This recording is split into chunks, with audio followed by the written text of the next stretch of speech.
Passengers alleging racial discrimination sue American Airlines over black man's removal from flight. New York American Airlines is being sued by 5 passengers who allege they were improperly removed from a flight because of racial discrimination by the airline. American AL says it is investigating the incident, but at this point it believes the allegations in the federal lawsuit are inaccurate. The suit comes at a difficult time for airlines, which are trying to convince passengers that it is safe to fly again despite the pandemic, even if maintaining 6 feet of distance from other passengers is difficult on flights, unless they are mostly empty. It also comes at a time when national protests about systemic racism are happening around the country. The suit charges that one of the passengers, Elgin Banks, who is black, asked if he could change seats on a Los Angeles to Phoenix flight on the evening of May 31. He said he wanted to provide more space between him and other passengers. Banks said he was told by a flight attendant he would have to wait until after boarding had been completed before he could change seats. According to the suit, he saw white passengers changing seats once the boarding process was completed. Then, he asked a flight attendant if he could take a seat closer to the front of the plane. The suit alleges a flight attendant told him to sit down and lower his voice.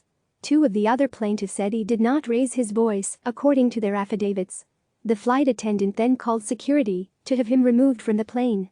A statement from American says that Banks had asked to move into first class and that he was not eligible for an upgrade. Banks denies asking for a first-class seat in the lawsuit. The other 4 passengers who brought the suit, 3 of whom the suit identifies as African American women and 1 as a white woman, objected to his removal, and they were ordered off the plane as well, according to the suit. The incident caused American to cancel the flight altogether. The airline said passengers were given refunds or offered tickets on the flight the next day. The disruption on board required deplaning passengers, American said in its statement. Discrimination of any kind is not acceptable and does not align with our values, which is why we launched an investigation when we're made aware of the allegations. We are continuing to review this incident, but we believe that the allegations are not a full or accurate portrayal of the incident. All affected customers were provided with a hotel voucher unless they lived locally, as is our policy. The suit says Banks never asked for a first-class seat and referred to the allegation by the flight attendant that he had as a perjurious lie. The suit also alleges that after the 5 plaintiffs were removed from the plane, a security employee asked one of the black plaintiffs, Cynthia Vassar, "Why would you want to fly with an airline that doesn't want you on their plane?" The suit also alleges that the 5 plaintiffs in the suit were told by the airline they were banned from future travel on the airline, and that unlike other passengers the black plaintiffs were not offered hotel vouchers.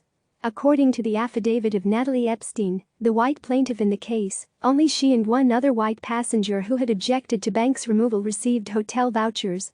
American denies any of them were banned and says all, including Banks, were offered hotel vouchers. The incident occurred just days before CEO Doug Parker wrote to airline employees about the need to have white Americans do a better job of listening to the concerns of black Americans. He wrote an essay about a flight he had taken on another airline, Southwest, Love, and about a conversation he had with an African American flight attendant on the flight. The two had an emotional discussion during the flight, and the story of their encounter got a lot of news coverage. "These are trying times," Parker wrote to American employees after his flight. "Our people are hurting. I'm not certain what all of the answers are, but I know it involves talking to each other and listening. And it takes courage and leadership to start the conversation and to stand up for what is right. Jacques Ray taught me all that. Please get out and talk to your teams today. Bring people together, not apart. We need caring leadership now more than ever." Epstein, the white plaintiff in the case, said she saw the news reports about Parker's statements on race. "The hypocrisy hurts," she said in her affidavit. "He could start by making things right for Elgin Banks." American Airlines has had a spotty record on race relations in recent years. In 2017, the NAACP went so far as to issue a travel advisory to black airline passengers, saying that booking and boarding flights on American Airlines could subject them to disrespectful, discriminatory or unsafe conditions. The airline responded by saying it would take steps to address those concerns, including having all employees take annual implicit bias training. Click subscribe to receive the latest news.